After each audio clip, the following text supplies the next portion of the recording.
the hope that he could have turned himself around. Because all we can guess about the young man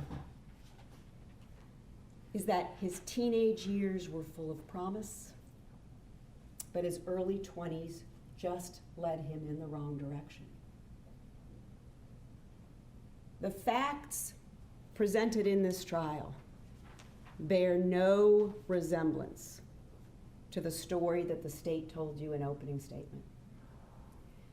A 25-year-old who met a brutal death after being chased and killed by residents of a neighborhood who wanted nothing more than to murder him for having the audacity to jog in their neighborhood.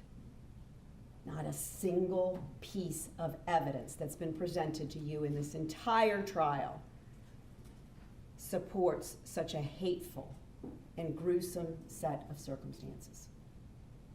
Turning Ahmaud Arbery into a victim after the choices that he made does not reflect the reality of what brought Ahmaud Arbery to Satilla Shores in his khaki shorts with no socks to cover his long, dirty toenails. There were two sets of decision makers on February 23rd. It is not just the McMichaels' decisions that led to this tragedy. And it is a tragedy. I see it in your faces, and I have felt it in mine.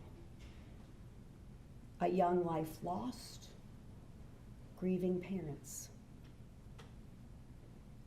Greg and Travis didn't have to do anything on February 23rd. Greg could have looked up from his boat cushions, saw Ahmaud Arbery run past, and shrug his shoulders.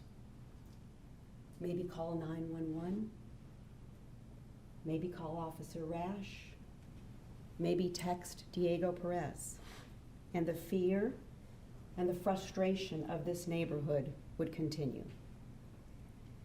But Greg McMichael's driveway decision wasn't the only decision that set this tragedy in motion.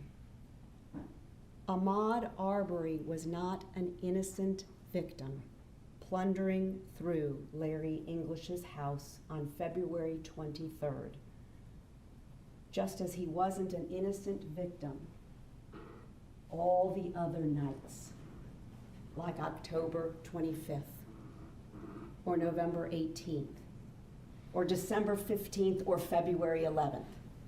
Is he the person responsible for stealing Larry English's expensive boat equipment? I don't know. We don't know. No one investigated that. But can anyone reasonably believe that Ahmaud Arbery was just doing a looky-loo on those nights in what has been described and shown to you as a home drenched in absolute darkness? The judge will instruct you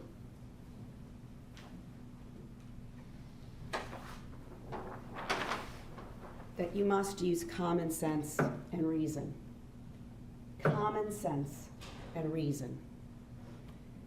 There was no legitimate reason for Ahmaud Arbery to be plundering through Larry English's house those 4 nights, and again on the afternoon of February 23rd. Ahmaud didn't live there, he didn't work there, he didn't have friends there, he didn't have a girlfriend there, he wasn't hanging out with a friend in that neighborhood who was a friend of a friend, he didn't jog through that neighborhood.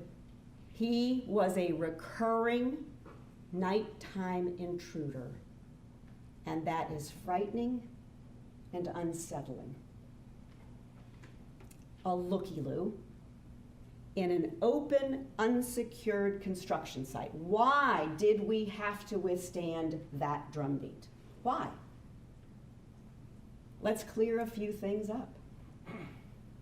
the judge will charge you that for burglary purposes, a dwelling is any structure that is intended for residential use. It makes no difference if it's occupied, being built, under construction, unoccupied, or vacant.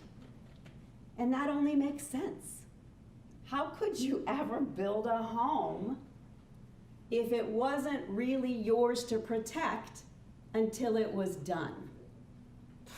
For that matter, how could you ever expect your stuff to be safe when your teenager forgets to close the garage door?